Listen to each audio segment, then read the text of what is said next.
அது மட்டும் இல்ல, திருக்கழுக்குன்றம் கேள்விப்பட்டிருப்பீங்க இல்லையா, கழுவேற்றுதல். அந்த காலத்துல சமண புலவர்களுக்கும் பிராமண புலவர்களுக்கும் வாக்குவாதம் நடந்து அதுல தோற்று போனார்கள்னா இந்த சமண புலவர்களை எடுத்துட்டு போய் கழுவுல ஏற்றி உட்கார வச்சிருவாங்க. கழுவுங்கிறது ஒரு கூர்மையான குச்சி, அது மேல உட்கார வச்ச உடனே ஆசன வாய் வழியா அது பொத்துக்கிட்டு அப்படியே மேல வந்து உயிரோடே கழுகுகள் கொத்தி தின்னும். இதுதான் கழுவேற்றம். இந்த கழுவேற்ற நிகழ்வு இருக்கு பாருங்க. சமணர் கழுவேற்றம் என்பது நின்ற சீர் நெடுமாறன் எனும் மன்னன் மதுரையை ஆண்ட காலத்தில் நடந்ததாக சொல்லப்படும் நிகழ்வாகும். சமணர்கள் நாயன்மார்களில் ஒருவனான திருஞான சம்பந்தரிடம் வாதத்தில் தோற்று கழுவில் ஏற்றினார்கள் என்று பெரிய புராணம் நூலில் உள்ள குறிப்புகள் மூலமாக அறிய முடிகிறது. பாத்துங்க. அப்ப யாரெல்லாம் சமத்துவம் பேசினார்களோ நம்மளுடைய முன்னோர்கள், அவர்கள் அழிக்கப்பட்டிருக்கிறார்கள் மன்னர்களுடைய அடக்குமுறையினால். அப்ப இந்த மக்களுடைய நிலைமை என்ன ஆகும்? பயந்துருவான் இல்லையா? பயந்த உடனே என்ன பண்றான்? அவனுக்கு மூணே ஆப்ஷன் தாங்க.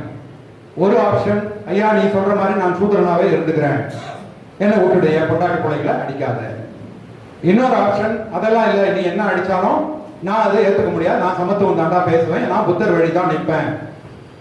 இன்னொரு ஆப்ஷன், உன் சாவகாசமே வேணாம், இந்த ஊர்ல இருந்தா தானே உன் பேச்சை கேட்கணும், நான் பழையபடி காட்டுக்கே ஓடி நாடோடியாவே இருந்து பொழைச்சிட்டு போறேன். இந்த மூன்று படியும் நடந்தது. யாரெல்லாம் சூத்திர பட்டத்தை ஏற்றுக்கொண்டார்களோ பூர்வகுடி மக்கள், அவர்கள் ஊருக்குள் அனுமதிக்கப்பட்டார்கள். இவர்கள் தான் பிற்படுத்தப்பட்டவர்கள் அப்படின்னு சூத்ராசன் இருக்கிறது. இவர்கள் அந்த வர்ணாசிரம தர்மத்தை ஏற்றுக்கொண்டவர்கள். அவர்கள் தான் இப்ப இந்துக்கள். இந்து தான் வர்ணாசிரம தர்மம், அதுதான் சனாதனம், அதுதான் வேதிக் கல்ச்சர்ல இருந்து வந்ததுன்னு நம்ம எவிடன்ஸ் பார்க்கணும். அப்ப இந்த இந்து மதத்துக்குள்ள யார் இருக்கா? பிற்படுத்தப்பட்டவர்கள். ஏன்னா இவர்கள் அந்த சூத்திர நிலையை ஏற்றுக்கொள்கிறார்கள். வேற வழி இல்லை, அடக்குமுறையினால ஏத்துக்கிறாங்க, அவங்க மேலேயும் தப்பு. இரண்டாவது, நீ என்னதான் பண்ணாலும் நான் வெளியில தான் இருப்பேன், நான் உங்ககிட்ட சவகாசமே வச்சுக்க மாட்டேன், இந்த வர்ணாசிரமத்தை நான் ஏற்க மாட்டேன்னு இவங்க அவர்ணாக்கள். இவர்கள் எங்க இருக்கிறாங்கன்னா வெளியில, ஊருக்கு வெளியில இருக்காங்க. சேரி, சேரி அப்படிங்கிறது பாலி வார்த்தை, அதாவது லிபரேட்டட், விடுவிக்கப்பட்டவர். இந்த அடிமைத்தனத்திலிருந்து தன்னை விடுவித்துக் கொண்டவர்கள் சேரியில வாழ்றாங்க. இந்த சேரியில் வாழக்கூடிய மக்கள் பௌத்த தத்துவத்தை தாக்கி பிடிக்கிறாங்க. அடுத்து ஒருத்தர் என்ன பண்றான்? மூணாவது ஆப்ஷன் என்ன? ஒரு சாவகாசமே வேணான்ட்டு நாடோடியா திரும்பி ஓடினா அவங்க பழங்குடியில. அவ்வளவு. எல்லாருமே சமத்துவ தத்துவத்தை பேசியவர்கள் மன்னர்களுடைய பிராமணிய தத்துவத்தினால் அடக்கப்பட்டு இந்த மூன்று நிலைமைக்கு இந்த நாட்டில் தள்ளப்படுறாங்க. ஓகேங்களா? சூத்திரர்கள், அவர்ணாக்கள், நாடோடிகள், பழங்குடியினர். இப்ப இதோட என்ன ஆகுது விளைவுன்னா, யாரெல்லாம் தன்னுடைய அந்த வர்ணாசிரம தர்மத்தை ஏற்றுக்கொள்ளவில்லையோ அவர்கள் மீது கடுமையான சட்டத்திட்டம். மேலால இணையக்கூடாது, பொது இடத்துல தண்ணி எடுக்கக்கூடாது, இழிவான தொழில் செய்யணும், கொடுக்கிற கூலி தான் வாங்கிக்கணும். அவர்கள் நாளடைவுல ஏழைகளா மாறிட்டாங்க. ஒரு கௌரவத்தோட வாழ்ந்த மக்கள் ஊருக்கு வெளியில ஒதுக்கி வைக்கப்பட்டு கடுமையான சட்டத்திட்டங்கள் மூலம் நிலவளங்களும் கால்நடைகளும் அபகரிக்கப்பட்டு அன்றாட வாழ்வாதாரத்துக்கு இழிதொழில் செய்து கிடைக்கிறத நம்பி வாழ வேண்டிய ஒரு ஏழ்மை நிலைக்கு தள்ளப்படுறாங்க. 1400 ஆண்டுகள் இது தொடர்ந்து வருது. இதன் பிறகு அவர்களுடைய பௌத்தம் இப்ப எங்க போச்சு? மைண்ட்ல இருந்து தான் வெளியே கூட சொல்ல முடியும். மறைக்கிறாங்க. அடுத்தடுத்த தலைமுறை தான் பௌத்தம் மறைக்குது. ஏன்னா கடுமையான தாக்குதல். மறைக்க நாளடைவில் மறந்துடும், தான் யாருன்னே மறந்துடும். ஆனா ஊருக்குள்ள வெளியே தான். The decline and fall of Buddhism, doctor அம்பேத்கருடைய நூல்ல நம்ம இதெல்லாம் பார்க்க முடியும். எப்படி பௌத்தம் இங்க அழியுது, பிராமணர்களுடைய ஊடுருவதல், ஃபர்ஸ்ட் அவர்களுடைய தாக்குதல், அடுத்து முகலாயர்கள் வராங்க, அவங்க சிலை வழிபாட்டை அழிக்கிறதுனால மொத்தத்துல அழிச்சாங்க. ஏன்னா அப்போ சிலைகள்னா பௌத்தத்துல மட்டும்தான் இருக்கு. அதை யாரு கொண்டு வந்தா? பிராமணர்கள் தான் கொண்டு வந்தாங்க. இப்ப பிராமணர்கள் என்ன பண்றா? பௌத்தத்தை அழிக்கிறதுக்கு இவர்கள் தான் மூல முதல் காரணமா இருக்கு. முகலாயர்கள் கிடையாது, இஸ்லாமியர்கள் கிடையாது. ஏன்னா இஸ்லாமியர்கள் சிலை வழிபாட்டை எதிர்க்கிறாங்க. பட் பௌத்தம் என்ன, புத்தர் சொன்னாரா சிலை வழிபாடுன்னு? அதை இவர்கள் தான் கொண்டு வராங்க. அதை வந்து நாங்கள் மருத்துவத்துறையில் எப்படி சொல்லுவோம்னா ஆப்சனைசேஷன் சொல்லுவோம். அதாவது ஒரு கிருமி உள்ள வருதுன்னா அந்த கிருமியை நம்ம உடல்ல இருக்கக்கூடிய எதிர்ப்பு சக்தி போய் அழிக்கும். அப்ப கிருமி என்ன பண்ணும்? ஒரு சில டைம்ல அதை அழிக்க விடாம தடுத்துக்கும். அப்ப நடுவுல என்ன பண்ணும்னா அந்த கிருமியை இந்த எதிர்ப்பு சக்தி செல்லுக்கு காட்டி கொடுக்கறது ஒரு வேலை இருக்கும். இது ஆப்சனைசேஷன் பேர். இது போய் அந்த கிருமி மேல உட்காந்துருச்சுன்னா நம்ம எதிர்ப்பு செல்லி அழிச்சிடும். இது காட்டி கொடுக்குற வேலை. இந்த மாதிரி பௌத்தத்தை இவர்கள் காட்டி கொடுத்து விட்டார்கள் இஸ்லாமியர்கள் வரும்போது. ஏன்னா அந்த சிலையை வச்சிருந்தாங்க. அது வந்து decline and fall of Buddhism doctor Ambedkar எழுதுறாரு. அதாவது அவங்க வந்து முஸ்லிமான் வரும்போது அவர்களுடைய அரேபிய மொழியில் புத் அப்படின்னா சிலைன்னு பேர். அவன் சிலை நான் எதை மீன் பண்ணா புத்தர் சிலையை தான் மீன் பண்ண. அவன் அழிக்க வந்தது புத்தரை இல்லை, சிலை. சரிங்களா சார்? ஓகே, அது அழிச்சு போகும். இப்போ பிராமணியம் முழுசா போயிடுச்சு இந்த மக்கள் மனசுல. இப்ப என்ன ஆயிடுச்சு, எஞ்சி இருந்த புத்தர் சிலைகள் எல்லாருமே மறுபடியும் முழுவதுமாக பிராமணியன் கைக்கு போயிடுச்சு. சைவ பிராமணர்கள், வைணவ பிராமணர் பட்டையை போடுவாங்க, இல்லைன்னா நாமத்தை போடுவாங்க. ஒரு புத்தர் சிலையை எடுத்து நாமத்தை போட்டு கோவிந்தா கோவிந்தான்னா அது பெருமாள் சிலையா மாறிடு. பட்டையை போட்டுட்டு சிவன் சிலையா மாத்திடுறாங்க. அதனாலதான் இப்ப நீங்க பட்டையை போட்டாரா ஆட்டையை போட்டானா கோவிந்தா கோவிந்தாவா அப்படின்னா என்ன ஒண்ணு போச்சா, சிலை போயிடுச்சா அப்படின்னு. இப்ப நிறைய இடங்கள்ல தான் பார்க்க முடியும். திருவண்ணாமலையில ஒரு புத்தர் சிலை நாமத்தை போட்டு அது பெருமாள் சிலையா இருக்கு. புதுச்சேரியில அருகன்மேடுங்கிற பகுதியில புத்தர் சிலை பட்டையை போட்டு அது முருகன் சிலையா இருக்கு. சிவன் கோயிலில் புத்தர் சிற்பம் அப்படின்னு நியூஸ் வருது. சபரிமலை ஒரு பௌத்த ஸ்தலம் அப்படின்னு கோர்ட்டே தீர்ப்பு சொல்லிடுச்சு, கேரளா ஹைகோர்ட்டு. அது செய்தியிலே வந்துருச்சு. எப்படி இது சரணம் புத்தம் சரணம் சாமி பாட்டமா, சரணம் ஐயப்பன். இங்க ஒரு இடத்துல தான் பொய் சொல்லாத, பெண்கள் கிட்ட தவறா நடந்துக்காத, உயிர் பலி கொடுக்காத, போதைப் பொருள் எடுத்துக்காத, எல்லா பஞ்சசீலம் அதை அப்படியே பின்பற்றி நீங்க போறீங்க. சாஸ்தா சாத்தன் பௌத்த பெயர், சீத்தலை சாத்தனார் பௌத்த புலவர். சாஸ்தாம்சம் உட்கார்ந்து இருக்கிற அந்த பொசிஷன், இது மட்டும் எனக்குமே சந்தேகமா இருந்தது. ஏடா ஐயப்பன் சிலை இப்படி இருக்கு, ஆனா இந்த புத்தர் சிலைன்றாங்களே, நம்ம எல்லாம் புத்தர் சிலை இப்படி தானே பாக்குறோம். எங்க இதுக்கு எனக்கு தீர்வு கிடைச்சதுன்னா, நான் பூனால போய் அந்த காரலா குகையில பார்க்கும் பொழுது அங்க புத்தர் சிலைகள் இப்படி இருக்கு. இப்ப தெரியுதா? அந்த குகையில நிறைய சிலைகள் இருக்கு சார். எல்லாமே இப்போ இந்து மதத்தில் இருக்கக்கூடிய சிலைகள் நான் காமிக்கிறேன். இது எல்லாத்தையுமே ப்ரொஃபசர் ஜமதா தாஸ் அப்படிங்கிறவர் ஒரு புத்தகம் எழுதியிருக்கிறார். திருப்பதி பாலாஜி வாஸ் புத்திஸ்ட் ஷ்ரைன்ங்கிற பேர். இந்தியாவில் உள்ள பௌத்த விகார்கள் எதெல்லாம் இப்போதைக்கு இந்து கோயில்களாக மாற்றப்பட்டிருக்கோ அப்படின்னு அவர் ஒரு ஆகம விதிகள் படி ஆராய்ச்சி செய்து இந்த புத்தகத்தை வெளியிட்டிருக்கிறார் ஜமனதாஸ். நீங்க அமேசான்ல கூட கிடைக்கும் அந்த புத்தகம், வாங்கி பார்க்கலாம். இப்ப இந்த காலகட்டத்தில் பௌத்தம் அழிக்கப்பட்டு அப்படியே இந்து மதமா மாறிடுது. மறுபடியும் அந்த 4 வர்ண சிஸ்டம் வருது. இப்ப என்ன ஆயிடுச்சு, இப்போ ஏற்கனவே முதல் வந்து 4 வர்ண சிஸ்டம் கொடுக்கும் பொழுது 4வது வர்ணமா இருந்தவர்கள் எல்லாமே சூத்திரர்கள், பூர்வகுடி மக்கள். ஆனா இப்போ அதை எதிர்த்து பேசுறதுக்கு ஒரு குரூப் இருக்கு. யாரு? பௌத்தர்கள். இவங்க என்ன பண்றான், இந்த 4 வர்ண சிஸ்டத்தை நான் ஏத்துக்க முடியாது அப்படின்னு 5வதா ஒரு பெரிய உருவாகும். அதனாலதான் இவர்கள் அவர்ணாக்கள், பஞ்சவர்கள், அவுட்காஸ்ட். சோ இவர்கள் அந்த 4 வர்ணத்துக்குள்ளே வரல, அவர்தான். அப்ப நீங்க எல்லாம் பாத்தீங்கன்னா இந்த இந்து அமைப்பு படி நீங்க வர்ணாசிரம சிஸ்டம் அப்படின்னு கூகுள்ல போட்டீங்கன்னா இந்த 4 வரும். இந்த பட்டியல் பழங்குடிகள் மட்டும் அதுக்கு வெளியே தான் இருப்பாங்க. அந்த 4 முக்கோணத்துக்குள்ளே ஒரு கடைசி முக்கோணம் கிடையாது, இது தனி. நல்லா பாருங்க, அந்த முக்கோணத்துக்குள்ளே இருக்காது. ஆனா நம்ம என்ன நினைக்கிறோம், நம்ம அதுக்குள்ள கடைசி நிலைமையில இருக்கிறோம், நம்ம போராடணும்னு நினைச்சு அங்க போராடிக்கிறோம். அப்ப என்ன ஆகுது, நாளடைவுல பௌத்தர்களாக இருந்த இவர்கள் அடக்குமுறையின் காரணமாக ஏழைகளாகவும், மாட்டுக்கறி சாப்பிட்றவங்களாகவும், ஊருக்கு ஒதுக்குப்புறமா இருக்கிறவங்களாகவும், ஒடுக்கப்பட்டவர்களாக மாறிடுறாங்க. இவர்களுடைய அடையாளமே மாறிடுது. அப்போ பௌத்தம் முற்றிலுமா அழிந்து போயிடுது. யாரால? பிராமணியத்தால் இவர்கள் தாழ்த்தப்பட்டார்கள், பிராமணியத்தால் வீழ்த்தப்பட்டார்கள். இதுதான் வரலாறு. இந்த சமயத்துல தான் ஆங்கிலேயர்கள் வராங்க.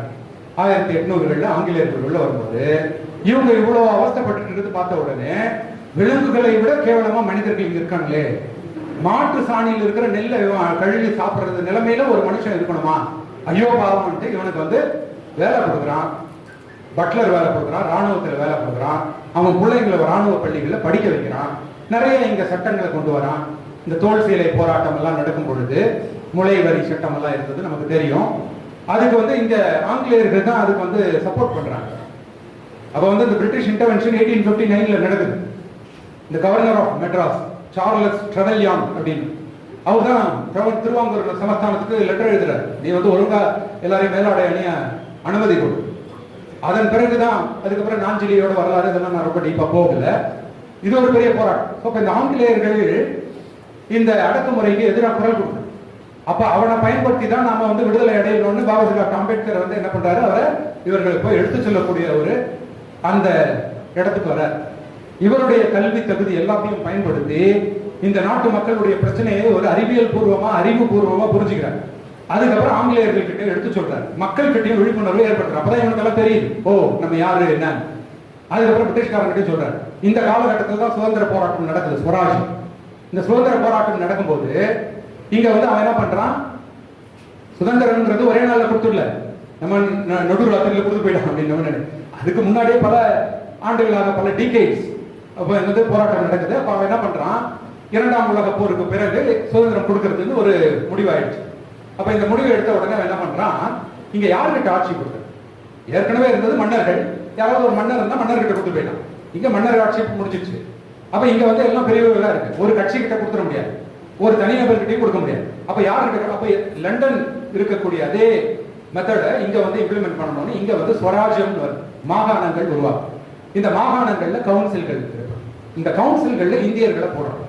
அப்படி இந்தியர்களை போடும் பொழுது இங்க கவுன்சில்கள் இருக்கிறவங்க யாருன்னு பார்த்தா, அப்ப ஓட்டுரிமை யாருக்கு இருக்குன்னா, ஒண்ணு படிச்சிருக்கணும், இல்லைன்னா நிலம் வச்சிருக்கணும். இவனுக்கு தான் ஓட்டுரிமை. இது யாருக்கிட்ட இருக்குன்னா, இங்க இருக்கக்கூடிய பிராமணர்கள் கிட்ட மட்டும்தான் இருக்கு. ஏன்னா இவங்க தான் ஆண்டாண்டு காலமா இங்க கல்வியே இல்லையே, மற்றவங்க எல்லாம் படிக்க கூடாதுன்னு இருக்கு இல்லையா.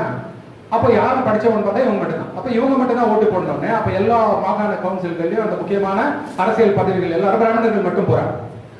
அப்ப இத பார்த்து என்ன பண்றான், அப்பதான் வந்து மெர்லோ மாண்டே மெர்லோ ஒரு சீர்திருத்தம் வருது. அந்த சீர்திருத்தம் வந்து என்ன சொல்றது அப்படின்னா, இங்க வந்து இந்துக்கள் மட்டுமே இருக்கக்கூடாது, இஸ்லாமியர்களுக்கும் கொடுக்கணும் அப்படின்னு இஸ்லாமியர்களுக்கு தனி பிரதிநிதித்துவம் கொடுக்குறாங்க. இது 1909 இந்தியன் கவுன்சில்ஸ் ஆக்ட். அது மெர்லோ மாண்டே ஓட சீர்திருத்தம். இந்த மின்டோ மார்லி சீர்திருத்தத்துல இவங்க என்ன பண்றாங்க, இஸ்லாமியர்களுக்கு தனி பிரதிநிதித்துவம் கொடுக்குறாங்க. அப்ப அந்த இஸ்லாமியர்கள் மட்டுமே ஓட்டு போட்டு அவங்களுடைய பிரதிநிதியை தேர்ந்தெடுத்து கவுன்சில் அனுப்பலாம். இப்படி இருக்கும் பொழுது அதுக்கப்புறம் மாண்டேகு செம்ஸ்ஃபோர்டு வருது. மாண்டேகு செம்ஸ்ஃபோர்டு ரிஃபார்ம்ல என்ன பண்றாங்க அப்படின்னா, இங்க ரெண்டு விஷயம். இது 1919ல ஒன்னு இஸ்லாமியர்களுக்கு கொடுக்கறது மாதிரியே கிறிஸ்தவர்களுக்கும் சீக்கியர்களுக்கும் ஆங்கிலோ இந்தியன்ஸ்க்கும் யூரோப்பியன்ஸ்க்கும் அவன் வந்து தனித்தனி பிரதிநிதித்துவம் கொடுக்குறான். அதே சமயத்துல இவன் ஒரு முக்கியமான சீர்திருத்தத்தையும் கொண்டு வர. என்ன அப்படின்னா, இந்த இந்துக்களிலேயே தாழ்த்தப்பட்டவர்கள் இருக்கிறாங்க, டெப்ரஸ் கிளாஸஸ், அவங்களையும் ஒரு பிரதிநிதியை நம்மளே நாமினேட் பண்றோம், நியமனம், எலெக்ஷன் இல்ல நியமனிக்கலாம் அப்படின்னு சொல்லிட்டு மாண்டேகு செம்ஸ்ஃபோர்ட்ல ஒரு பரிந்துரை பண்றாங்க. இதை அமல்படுத்துறதுக்கு சைமன் கமிஷன் வருது. சைமன் கமிஷன்ல டாக்டர் அம்பேத்கர் போய் அதை முன்வைக்கிறார். நீங்க எப்படி இஸ்லாமியர்களுக்கும் சீக்கியர்களுக்கும் தனி பிரதிநிதிகளை அவர்களே தேர்ந்தெடுத்துக்கிறார்களோ, அதே மாதிரி தாழ்த்தப்பட்டவர்கள் நாங்களே எங்க பிரதிநிதியை நாங்களே எலெக்ஷன் மூலமா தேர்ந்தெடுத்துக்கிறோம், எங்களுக்கும் தனி வாக்குரிமையை கொடுங்க அப்படின்னு கேட்கிறாங்க. இப்பதான் காங்கிரஸ் வந்து சைமன் கமிஷனை எதிர்த்து சைமனை வெளியேறல திருப்பி அனுப்பிடுறாங்க. ஸோ சைமன் கமிஷனோட பரிந்துரை அமலாக்கப்பட்டது. இப்போ வட்டமேசை மாநாடு நடக்குது. அவன் வட்டமேசை மாநாட்டுக்கு கூப்பிட்டு விடுறாங்க. மைனாரிட்டிஸோட அவங்களுடைய கோரிக்கைகளை நிறைவேற்றத்துக்காக வட்டமேசை மாநாடு நடக்குது. 1930, 31, 31, 32 அந்த பீரியடுக்குள்ள 2 வட்டமேசை மாநாடு நடக்குது. அப்ப இங்க இருந்து என்ன பண்றாங்க, டாக்டர் அம்பேத்கரும் இரட்டைமலை சீனிவாசனும் போறாங்க. இவர்கள் போய் அங்க வந்து அங்க இருக்கக்கூடிய உரிமைகள் கேட்கிறாங்க. என்ன கேட்கிறாங்க அப்படின்னா, எப்படி நீங்க வந்து இஸ்லாமியர்கள் கிறிஸ்துவர்கள் சீக்கியர்களுக்கு எல்லாம் தனி அரசியல் அங்கீகாரம் கொடுக்குறீங்களோ, அதே மாதிரி தாழ்த்தப்பட்டவர்களுக்கும் தனி வாக்குரிமை கொடுங்க அப்படின்னு கேட்கிறாங்க. அப்ப இது முதல் வட்டமேசை மாநாட்டில் அது வந்து பேசப்படுகிறது. அதுக்கு ஒரு தீர்வு எட்டல. இரண்டாவது வட்டமேசை மாநாடு இப்போ இதுல வந்து காந்தி போறாரு, இவர் இதை எதிர்க்கிறார். அது மாதிரி கொடுக்க முடியாது. டாக்டர் அம்பேத்கர் ஏன் கொடுக்க முடியாதுன்னு கேட்கிறாரு. அப்ப அவர் என்ன சொல்றாருன்னா, இஸ்லாமியர்கள் சீக்கியர்கள் கொடுக்கறது அவங்க வேற மதம், அதனால மத ரீதியா கொடுக்கணும். தாழ்த்தப்பட்டவர்கள் இந்துக்கள், அரிஜன், கடவுளின் குழந்தைகள். அப்ப இவங்க தனி வாக்குரிமை கொடுத்துட்டா இந்து மதம் பிளவுபட்டு போயிடும், இந்த சனாதன தர்மம் வந்து அழிந்து போயிடும், வர்ணாசிரமம் அழிந்து போயிடும் அப்படின்னு அதை தூக்கி பிடிக்கிறதுக்காக காந்தி என்ன பண்றாரு, அது கொடுக்க முடியாதுங்கிறார். இது ஒரு வாக்குவாதம் நடக்குது. இரண்டாவது வட்டமேசை மாநாட்டில் டாக்டர் அம்பேத்கர் எதிர்கேள்வி கேட்கிறாரு. நீ அவங்கெல்லாம் வேற மதம்ங்கிறனால கொடுக்கறதுக்கு ஒத்துக்கிறீங்க, இவர்கள்லாம் இந்துக்களுக்குறனால கொடுக்க மாட்டேங்கிறீங்க. அப்ப இந்துக்களாக இருந்தால் ஏன் நீங்க வந்து மகர் குளத்துல தண்ணி எடுக்கும் போதும் காலாராம் கோயிலுக்குள்ள நுழையும் போதும் எதிர்க்கிறீங்க? அப்ப இந்துக்கள் இல்லைன்னு சொல்றீங்க. இப்ப இந்த எதிர்வாதம் வச்சுட்டு கூடவே இன்னொரு ஆதாரமும் கொடுக்குறாரு. 1911ல ஒரு சென்சஸ் எடுத்துருங்க. இது ஹட்டன் அப்படிங்கிற சென்சஸ் அதிகாரி. அப்ப என்ன பண்றாங்க, இந்த இஸ்லாமியர்களுக்குன்னு ஒரு குறிப்பிட்ட பர்சன்டேஜ் நீங்க சீட்டு கொடுக்குறீங்க, மீதி எல்லாம் இந்துக்களுக்கு கொடுக்குறீங்க, இந்துக்கள் பெரும்பான்மையானவர்கள் அவர்களுக்கு கொடுக்குறீங்க. ஆனா நீங்க நினைக்கிற மாதிரி இந்துக்கள் இருக்கிறவங்க எல்லாருமே இந்துக்கள் இல்ல, இந்துக்கள் அல்லாதவர்கள் கூட இந்துக்கள் மாதிரி அங்க ஒழிஞ்சிருக்காங்க, அவங்களை கண்டுபிடிங்க, அப்பதான் நீங்க வந்து இந்துக்களுக்கு நிறைய சீட் கொடுக்க மாட்டீங்க அப்படின்னு சொல்லி ஒரு கோரிக்கை வைக்கிறாங்க. அப்ப ஹட்டன் வந்து அதை வச்சு ஒரு சென்சஸ் நடக்குது 1911, 1891, 1901, அப்புறம் 1911. இந்த சென்சஸ்ல 10 வரைமுறைகள் வைக்கிறாங்க. இது பாபா சாஹேப் டாக்டர் அம்பேத்கர் எழுதிய ஹூ ஆர் த சூத்ராஸ் புத்தகத்தில் இருக்கு. ஆர்பி பகத் எழுதிய பாப்புலேஷன் அண்ட் பொலிட்டிக்கல் இமேஜினேஷன் புத்தகத்தில் இருக்கு. இதன் அடிப்படை என்ன அப்படின்னா ஒரு 10 கிரைட்டீரியா. என்னன்னா யாரெல்லாம் இந்துக்கள்னு சொல்லிக்கிட்டு ஆனா பிராமணியத்தை தங்களுடைய உயர்வானவர்களாக ஏத்துக்கலையோ, நல்லா கவனிங்க, இந்துக்களா இருந்தா பிராமணர்கள் தான் உயர்ந்தவர்கள், ஏன்னா வர்ணாசிரமம். ஆனா அதே இந்துக்கள்ல பிராமணர்கள் உயர்ந்தவன் இல்ல, இந்த வர்ணாசிரமத்தை ஏற்றுக்கொள்ளாதவன் ஒருத்தர் இருக்கிறான். அவன் யாரு? யாரெல்லாம் பிராமணர்களை கூப்பிட்டு தங்கள் வீட்டு நிகழ்வை நடத்தலையோ, யாரெல்லாம் இந்து கோயில்களுக்குள்ள அனுமதி மறுக்கப்படுகிறார்களோ, யாரெல்லாம் பிராமணர்கள் தீட்டு என கருதுகிறார்களோ, யாரெல்லாம் தங்கள் வீட்டு இறந்தவர்களை புதைக்கிறார்களோ, யாரெல்லாம் மாட்டுக்கறி சாப்பிட்றாங்களோ, இந்த மாதிரி ஒரு 10 கிரைட்டீரியா. இதன்படி இவங்கெல்லாம் இந்துக்கள் கிடையாது, அவங்களுக்கு நான் ஜெனியூன் ஹிந்துஸ்னு ஒரு தலைப்பு வைக்கிறாங்க. 1911 சென்சஸ் உடைய தலைப்பு நான் ஜெனியூன் ஹிந்துஸ். அவர்களாம் இந்துக்கள் அல்ல, ஆனா இந்துக்கள் மாதிரி இந்துக்கள் மதத்துல இருக்கிறாங்க அப்படின்னு கணக்கெடு. இப்ப கணக்கெடுக்கும் போது என்ன பண்றோம், ஒவ்வொரு ஜாதி பேரையும் எழுதி பக்கத்துல மதம் எழுதுவோம். இந்த ஜாதி இந்த மதம், இந்த ஜாதி இந்த மதம். இந்த ஜாதியினர் மட்டும் வரும்போது நான் ஜெனியூன் ஹிந்துஸ் வரும்போது மதம்ங்கிறத டேஷ். அப்ப இதெல்லாம் தனியா ஒரு பட்டியல் போடுறோம். என்ன? மதமற்றவர்களின் பட்டியல். அப்ப நான் ஜெனியூன் ஹிந்துஸோட பட்டியல். இந்த பட்டியல் இருக்கிறவங்க எல்லாம் இந்துக்கள் அல்லாதவர்களின் பட்டியல்னு ஒண்ணு உருவாகுது. அப்ப இதை தான் டாக்டர் அம்பேத்கர் வைக்கிறார். இது 1941 சென்சஸ்ல அவங்ககிட்ட கணக்கு. இதுல பாத்தீங்கன்னா இந்துக்களோட பர்சன்டேஜ் 50, இஸ்லாமியர்கள் எவ்வளோ, ஷெட்யூல் காஸ்ட் எவ்வளோ, ஷெட்யூல் ட்ரைப்ஸ் எவ்வளோ, சீக்கியர்கள் எவ்வளோ, இந்திய கிறிஸ்துவர்கள் எவ்வளோன்னு போடுறான். ஷெட்யூல் காஸ்ட் ஷெட்யூல் ட்ரைபா அவன் இந்த எந்த மதத்திலையும் கொண்டு வரல. பாத்துங்க, இது ஆங்கிலேயருடைய சென்சஸ் அறிக்கை 1941. அப்படின்னா என்ன அர்த்தம்? இவங்க இந்த எந்த மதத்திலையும் சாராதவர்கள். இப்ப இதெல்லாம் அடிப்படையா வச்சுதான் டாக்டர் அம்பேத்கர் கேட்கிறாரு. அவருக்கு கம்யூனல் அவார்டு கிடைச்சிடுது. கம்யூனல் அவார்டு 1932ல கிடைக்குது. அதை எதிர்த்து காந்தி உண்ணாவிரதம் போறாரு, கடுமையான உண்ணாவிரதம். அதன் அடிப்படையில் பூனா ஒப்பந்தம் கையெழுத்தாகுது. இப்ப அந்த தனி இரட்டை வாக்குரிமை பறிபோகுது. அதுக்கு பதிலாக இடஒதுக்கீடு அமலுக்கு வருது. அந்த இடஒதுக்கீட்டின் அடிப்படையில் தனி தொகுதிகள் உருவாகுது. ஆனா எல்லாரும் சேர்ந்து ஓட்டு போடும். எல்லாரும் சேர்ந்து ஓட்டு போடுறதா இருந்தா இவர்களுடைய உண்மையான பிரச்சனையை பேசக்கூடிய நபர்களை தேர்ந்தெடுக்காது இந்த பொது சமூகம் அப்படின்னு டாக்டர் அம்பேத்கர் அப்படியே அதுக்கு எதிர்ப்பு குரல் கொடுக்குறாரு. ஆனா பூனா ஒப்பந்தம் உருவாகுது. அதன் அடிப்படையில் தான் இடஒதுக்கீடும் வருது. 1935ல ஷெட்யூல் காஸ்ட் லிஸ்ட் உருவாகுது. இந்த ஷெட்யூல் அப்படிங்கிறது ஒரு லிஸ்ட், அட்டவணை. ஷெட்யூல்னா அட்டவணை. எதனுடைய அட்டவணை? யாரெல்லாம் இந்துக்கள் மாதிரி ஆனா இந்து மதத்துல சேர்க்கப்பட்டு வச்சிருக்காங்களோ இவங்களுடைய அட்டவணை. இந்த ஜாதிகள், இதுதான் ஷெட்யூல் காஸ்ட் லிஸ்ட் அப்படின்னு. அதோட சேர்த்து ஷெட்யூல் ட்ரைப்ஸும் வரும். இவரெல்லாம் இந்துக்கள் அல்ல. இந்த பட்டியலில் தான் இவங்களுக்கு இடஒதுக்கீடு கிடைக்குது. இப்போ 1935ல டாக்டர் அம்பேத்கர் ஈயோவா மாநாட்டில் முக்கியமா சொல்றாரு. இப்போ அவருக்கு தெரிஞ்சிச்சு ஏன் இப்போ இவங்களெல்லாம் ஏன் கோயிலிருந்து அடிச்சு விரட்டுறான். இவன் தான் அந்த இந்துவே இல்லை. இவன் அவனுடைய சனாதன தர்மத்தை ஏற்றுக்கொள்ளாதவன். ஏற்றுக்கொள்ளாதவன் எப்படி கோயிலுக்குள்ள விடுவான்? அதனால தான் வருது. புரியுதுங்களா? அப்போ இவருக்கு புரிஞ்சிச்சு நான் இந்துவே இல்லை, அப்போ நான் ஒரு இந்துவாக பிறந்து விட்டேன், ஆனால் இந்துவாக சாக மாட்டேன் அப்படின்னு ஒரு முழக்கத்தை கொண்டு வர்றாரு. அதன் பிறகு கடுமையான ஆராய்ச்சி செய்யறாரு. அதுக்கப்புறம் தான் அவரு பாத் டு சால்வேஷன் அப்படிங்கிற புத்தகத்தை எழுதுறாரு. இந்த புத்தகத்தை எழுதி அவர் என்ன சொல்ல வர்றாருன்னா, இந்த ஊருக்கு ஒதுக்குப்புறமா மாட்டுக்கறி சாப்பிட்டுட்டு ஏழ்மை நிலைமையில இழி தொழில் செஞ்சுட்டு இருக்காங்களே இவங்கெல்லாம் யாரு அப்படின்னா, இவங்கெல்லாம் இந்த பட்டியல் ஜாதிகள்னு நம்ம லிஸ்ட் போட்டிருக்கோமே, இவங்கெல்லாம் பூர்வீக பௌத்தர்கள், பிராமணியத்தை ஏற்காதவர்கள் அப்படின்னு கண்டுபிடிக்கிறார். புரியுதுங்களா?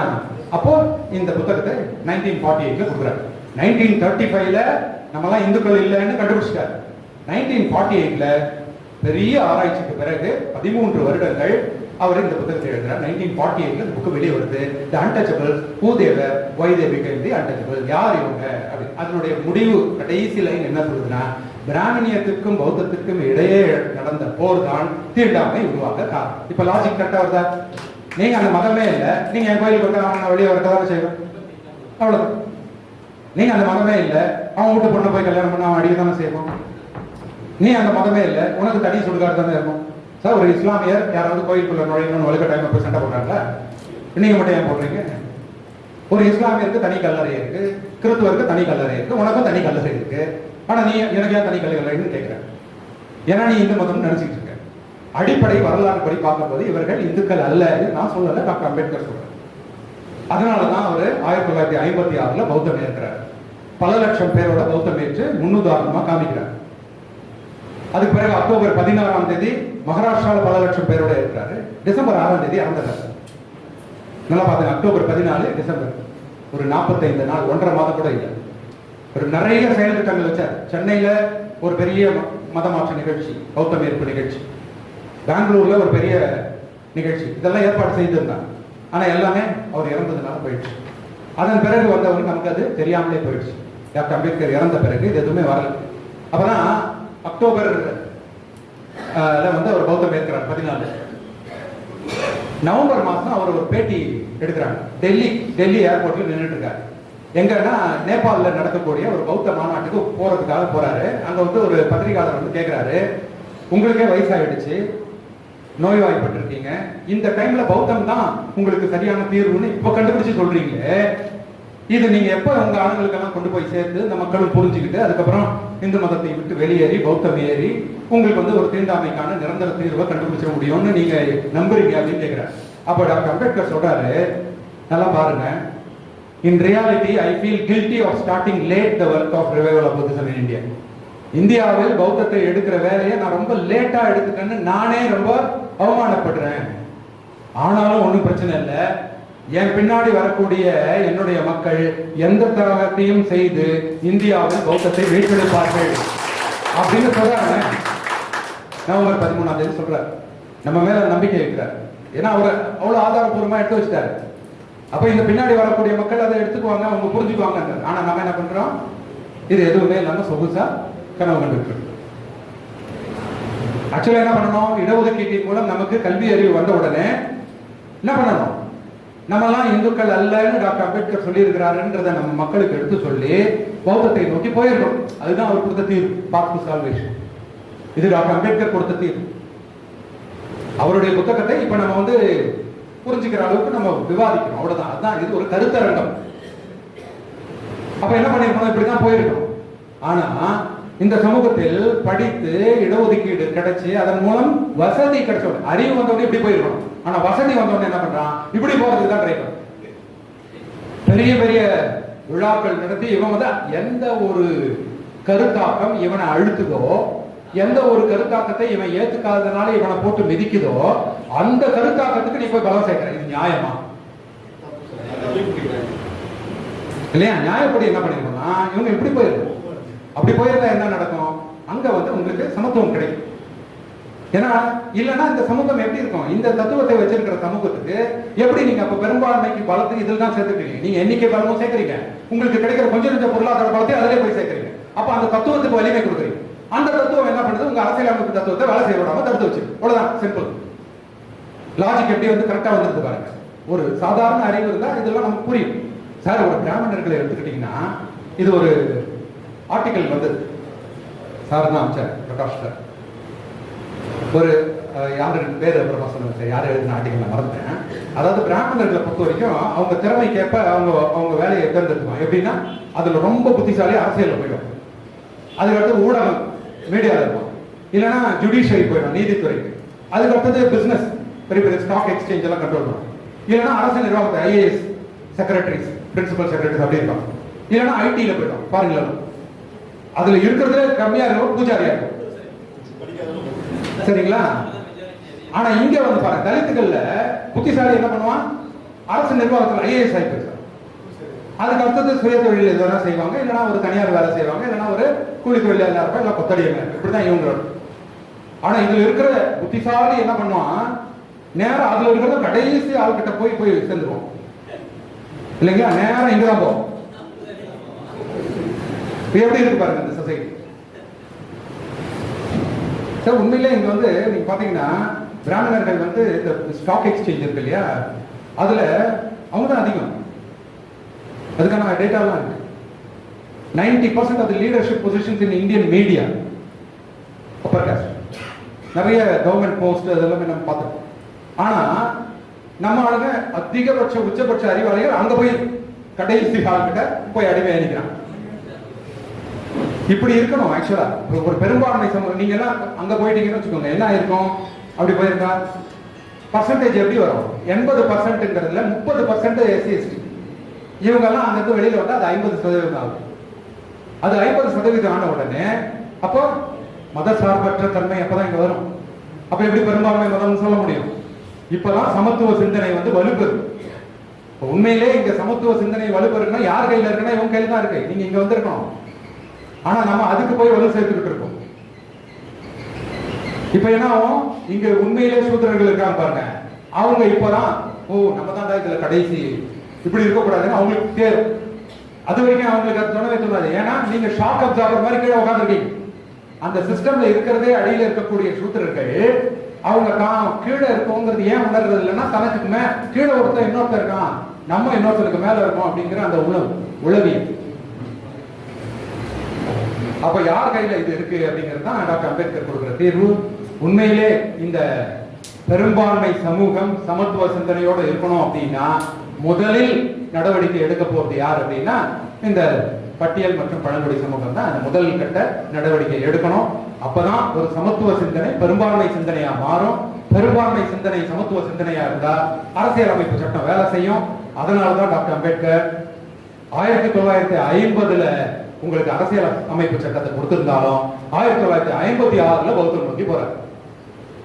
ஏன்னா அதுதான் அந்த சமத்துவ சிந்தனையை மக்கள் கிட்ட கொடுக்கும் அப்படின்னு சொல்லி கொண்டு போறாரு. அப்ப நம்ம எல்லாம் என்ன பண்ணணும், சமத்துவ சிந்தனை உண்மையே இருந்ததுன்னா நம்ம அந்த சனாதன தர்மத்துக்கு நம்ம வலு சேர்க்க கூடாது.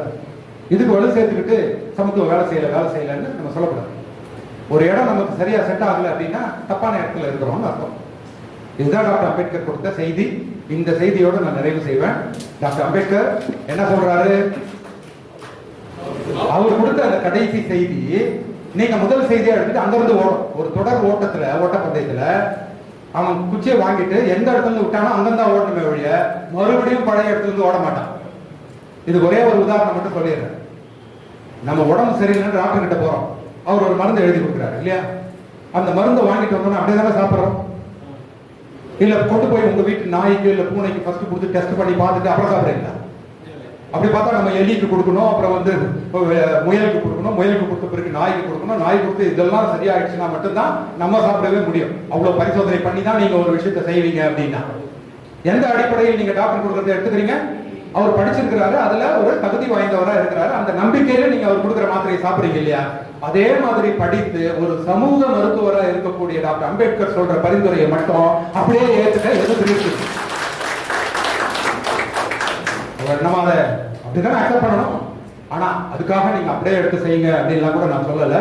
நீங்க என்ன பண்ணுங்க, இதை ஆராயலன்னா நீங்க வெறுமனே இந்த மேலோட்டமா ட்ரீட்மெண்ட் கொடுத்துட்டு வச்சுங்க, படிக்கணும், வேலை செய்யணும், சம்பாதிக்கணும், இது மட்டும் செஞ்சுட்டு இருந்தீங்கன்னா ஓட்டப்பானையில தண்ணி எடுத்த மாதிரி தான். அவன் என்ன பண்ணுவான், நீங்க ஒரு பையனை கூப்பிட்டு நல்லா அவனுக்கு படிப்பறிவுலாம் கொடுத்து அவனை ஒரு வேலையில கொடுத்து அப்பா நம்ம சமூகம் முன்னேறணும் அப்படின்னு சொல்லி அவனை முன்னேற்றி அவன் கடைசியில போய் ஒரு கோயிலுக்கு கும்பாபிஷேகத்துக்கு 1 லட்சம் ரூபாய் அடிச்சு விட்டான்னு வச்சுக்கோங்க. என்ன ஆகுது? இதான நடக்குது. எத்தனை கோடி கொடுத்தாரு பாருங்க. எந்த ஒரு தத்துவம் தன் சமூகத்தை அழுத்துதோ அந்த தத்துவத்துக்கு நீ போய் வலிமை சேர்க்கிறனா அது அந்த சமூகத்திற்கு துரோகம் இல்லையா? அது மனிதாபிமான துரோகம் இல்லையா? இதெல்லாம் புரியணும், அந்த கான்செப்ட் புரியணும். நீங்க எல்லாம் யோசிச்சு பாருங்க, புரிஞ்சுக்கோங்க. அதுவும் ஒரு பௌத்தத்தை இப்ப கொண்டு வரோம்னா உடனே உலக அளவில் பார்த்து அது சாமியா கும்புற பௌத்தத்தை கொண்டு வந்தீங்கன்னா யூஸ்லெஸ். பகுத்தறிவு இருக்கணும். ஏன்னா டாக்டர் அம்பேத்கர் பௌத்தத்தை ஏன் கொடுக்குறாருன்னா அது பகுத்தறிவு ஒவ்வொருத்தரையும் சிந்திக்க வைக்கும். பகுத்தறிவு சார்ந்த பௌத்தத்தை நீங்க எடுக்கணும். திரும்பி போய் பிக்கு காலில் விழுந்துக்கிட்டு பூஜையை பண்ணிக்கிட்டு புத்தர் சிலையை தூக்கிட்டு ஆடிட்டு இருக்கோம்னா திரும்பி அவன் உள்ள அங்கே எங்க என்ன வேற ஒரு தத்துவம் அழுத்துதுன்னா இந்த தத்துவம் நம்மள அழுத்து. ஸோ அது கிடையாது. உண்மையிலே நம்ம ஒரு சமத்துவத்தை பேசக்கூடிய ஒரு சமூகத்தை நம்ம உருவாக்கணும். டாக்டர் அம்பேத்கர் எப்படி இருக்கிறார், சனாதன தர்மத்தை தூக்கி பிடிக்கக்கூடிய ஒரு நபர் மேல தோல் மேல கைய போட்டு சின்ன பையன் நீங்கிற மாதிரி அப்படி கம்பீரமா நிற்கிறாரா? அறிவும் ஒழுக்கமும் கொடுக்கிற பலம் சார். வேற என்ன சார் பலம் இருக்குது அவர்கிட்ட? பணமே இல்லையே. அவர் சாகும் போது அவர் வீடு ஏலத்துக்கு வந்துருச்சு. கடன் வாங்கி அவர் வீடை கட்டியிருந்தார் ராஜகிரி. அது ஏலத்துக்கு வந்துருச்சு, பணம் இல்லை, கடுமையான மன உளைச்சல். அவர் நேபாள் திரும்பி வரும்போது கஷ்டப்பட்டு அந்த கடன் அடைச்சாரு. இறந்த பிறகு அவருடைய உடலை தனி விமானத்தில் கொண்டு போறதுக்கு 25,000 ரூபாய் பணம் தேவைப்படுது. இல்ல, அந்த குடும்பத்துக்கிட்ட காசு இல்ல. அப்புறம் கலெக்ஷன் போட்டு அதுக்கப்புறம் எடுத்துட்டு போய் மும்பையில எரிக்கிறாங்க. அப்ப என்ன அவருக்கு பலம்? எந்த பலத்துல அவர் அப்படி நிக்கிறார் அப்படின்னா அறிவும் ஒழுக்கமும் மட்டும்தான். 2 தான் அவருடைய பலம். அதுதான் இந்த சமூகத்தின் பலம். நம்ம அதை தான் கொண்டு போய் சேர்க்கணும். அப்படி இருந்தா இந்த சமூகம் தலையில வந்து நிற்கும். ஆனா நம்ம எப்படி நிக்க வச்சிருக்கோம்? இப்படி நின்னவரை இப்படி நிக்க வச்சிருக்கோமே. ஏன் அப்படின்னா அவர் எந்த தத்துவத்தை சொன்னாரோ அந்த தத்துவத்தை மக்கள் கிட்ட கொண்டு போய் சேர்க்கல, அதுக்கு எதிராக செய்யறோம். ஆனா அவர் மேல அன்பு வச்சிருக்கோம். இவர்கள் மேல தப்பு இல்லை. டாக்டர் அம்பேத்கரை அவர்கள் இருதயத்தில் வச்சிருக்கிறாங்க. ஆனா அதை எங்க கொண்டு போகணும்னா நம்ம மூளையில ஏற்றணும். அது யார் செய்யணும்னா படித்தவர்கள் தான் செய்யணும். அதை படித்தவர்கள் யாரு? கல்வி அறிவு. எதன் மூலம்? இடஒதுக்கீட்டின் மூலம். அதை பெற்ற கல்வியை நீ கரெக்டா இந்த சமூகத்துக்கு கொண்டு போய் சேர்க்கணுமா இல்லையா?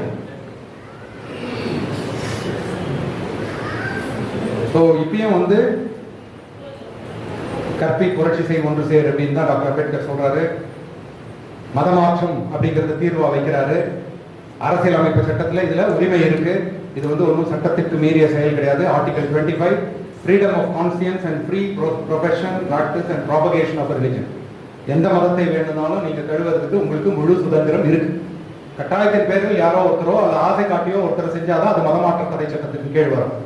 நீங்களா யோசித்து அதில் உள்ள நியாயத்தை புரிஞ்சுக்கிட்டு நீங்களா விருப்பப்பட்டு ஒரு மதத்தை கழுவுறதுக்கு உங்களுக்கு அரசியல் அமைப்பு சட்டம் இடம் கொடுக்குது. இது டாக்டர் அம்பேத்கர் மதமாற்றத்தை பற்றிய ஒரு புரிதலை ஏற்படுத்தி இருக்கிறார். அதை நான் இப்ப விளக்கி சொல்லியிருக்கேன். அவ்வளவுதான். நீங்க மதம் மாறுங்க, இந்த மதத்துக்கு வாங்க அப்படின்னு ஒண்ணு சொல்றாங்க. நீங்க இதை ஆராய்ச்சி செய்யும். இடஒதுக்கீடும் போகாது. பௌத்தத்துக்குள்ள வந்த பிறகு இடஒதுக்கீடும் கண்டினியூ ஆகும். 1990களில் ஒரு அரசாணை வெளிவந்தது. பின்னாடி இப்ப நம்ம இந்திய அரசாணை, தமிழ்நாடு அரசாணை 2013 அதை வலியுறுத்துது. பட்டியல் சாதி மக்கள் பௌத்தம் ஏற்றால் கூட இடஒதுக்கீடு தொடரும். இதற்கான அரசாணைகள் இருக்கு. பாபா சாஹேப் டாக்டர் அம்பேத்கர் விட்ட இடத்துல இருந்து நம்மளுடைய சமூக பணியை நம்ம தொடங்கணும்.